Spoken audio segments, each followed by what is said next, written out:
Suatu hari di pertengahan tahun 1975, sebuah tawaran dari pemerintah Prancis datang kepada pemerintah Mesir.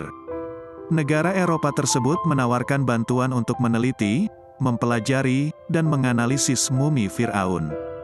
Tawaran tersebut disambut baik oleh Mesir. Setelah mendapat restu dari pemerintah Mesir, mumi Fir'aun tersebut kemudian digotong ke Prancis. Bahkan, pihak Prancis membuat pesta penyambutan kedatangan mumi Fir'aun dengan pesta yang sangat meriah. Mumi itu pun dibawa ke ruang khusus di pusat purbakala Prancis, yang selanjutnya dilakukan penelitian sekaligus mengungkap rahasia di baliknya oleh para ilmuwan terkemuka dan para pakar dokter bedah dan otopsi di Prancis. Pemimpin ahli bedah sekaligus penanggung jawab utama dalam penelitian mumi ini adalah Prof. Dr. Maurice Bucaille.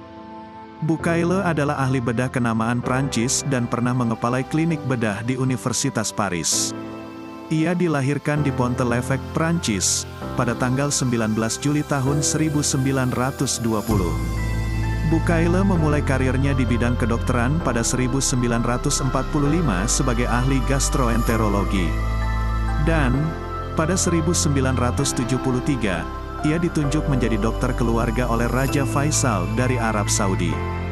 Tidak hanya anggota keluarga Raja Faisal yang menjadi pasiennya, anggota keluarga Presiden Mesir kala itu, Anwar Sadat, diketahui juga termasuk dalam daftar pasien yang pernah menggunakan jasanya.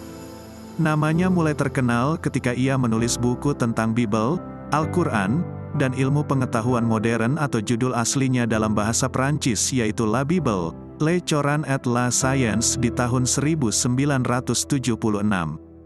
Ketertarikan Bucaille terhadap Islam mulai muncul ketika secara intens dia mendalami kajian biologi dan hubungannya dengan beberapa doktrin agama. Karenanya, ketika datang kesempatan kepada Bucaille untuk meneliti, mempelajari, dan menganalisis mumi Fir'aun, ia mengerahkan seluruh kemampuannya untuk menguak misteri di balik penyebab kematian sang raja Mesir kuno tersebut. Ternyata, hasil akhir yang ia peroleh sangat mengejutkan. Sisa-sisa garam yang melekat pada tubuh sang mumi adalah bukti terbesar bahwa dia telah mati karena tenggelam. Jasadnya segera dikeluarkan dari laut dan kemudian dibalsem untuk segera dijadikan mumi agar awet. Penemuan tersebut masih menyisakan sebuah pertanyaan dalam kepala sang profesor. Bagaimana jasad tersebut bisa lebih baik dari jasad-jasad yang lain, padahal dia dikeluarkan dari laut? Prof. Bucaille lantas menyiapkan laporan akhir tentang sesuatu yang diyakininya sebagai penemuan baru, yaitu tentang penyelamatan mayat Fir'aun dari laut dan pengawetannya.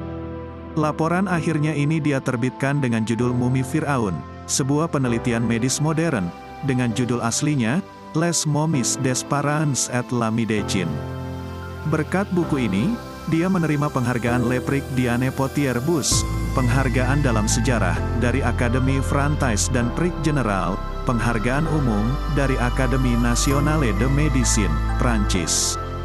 Terkait dengan laporan akhir yang disusunnya, salah seorang di antara rekannya membisikkan sesuatu di telinganya seraya berkata, "Jangan tergesa-gesa karena sesungguhnya kaum muslimin telah berbicara tentang tenggelamnya mumi ini."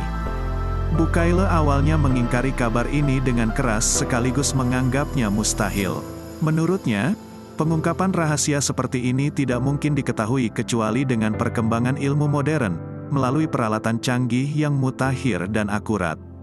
Hingga salah seorang di antara mereka berkata bahwa Al-Quran yang diyakini umat Islam telah meriwayatkan kisah tenggelamnya Fir'aun dan kemudian diselamatkannya mayatnya. Ungkapan itu makin membingungkan Bucaille.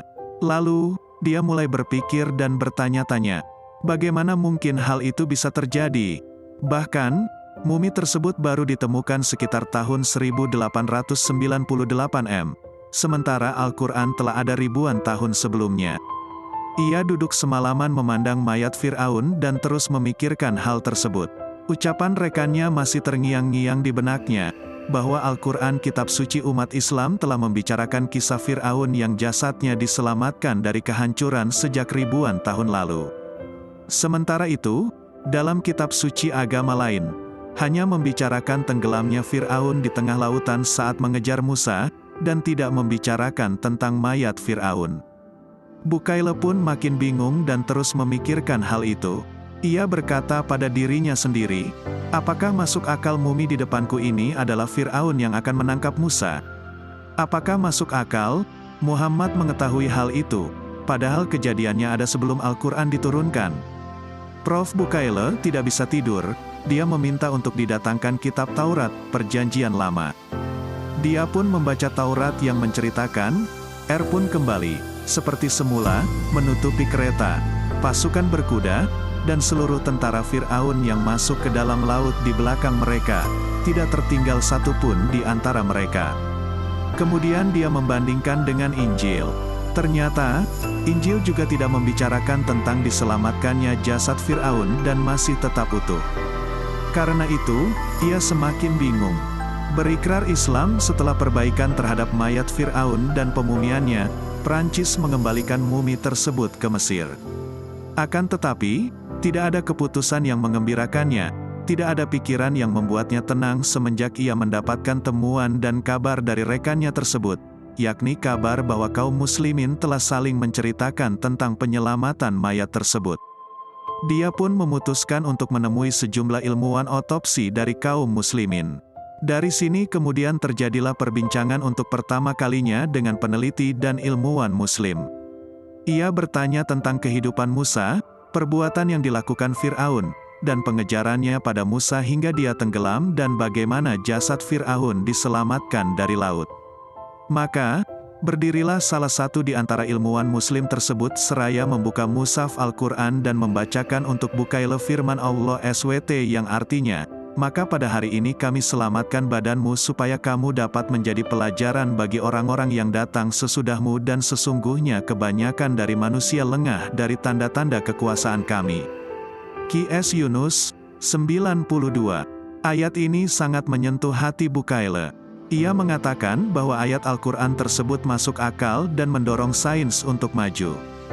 Hatinya bergetar, dan getaran itu membuatnya berdiri di hadapan orang-orang yang hadir seraya menyeru dengan lantang, sungguh aku masuk Islam dan aku beriman dengan Al-Quran ini.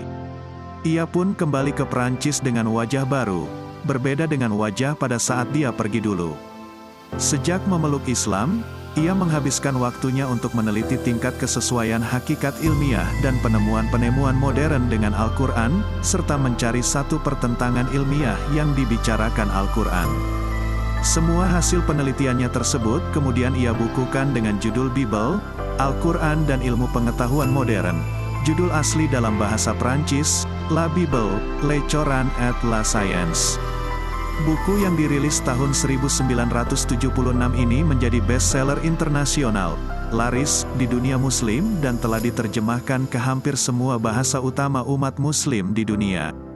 Karyanya ini menerangkan bahwa Al-Quran sangat konsisten dengan ilmu pengetahuan dan sains, sedangkan Alkitab atau Bible tidak demikian. Bukaila dalam bukunya mengkritik Bible yang ia anggap tidak konsisten dan penurunannya diragukan.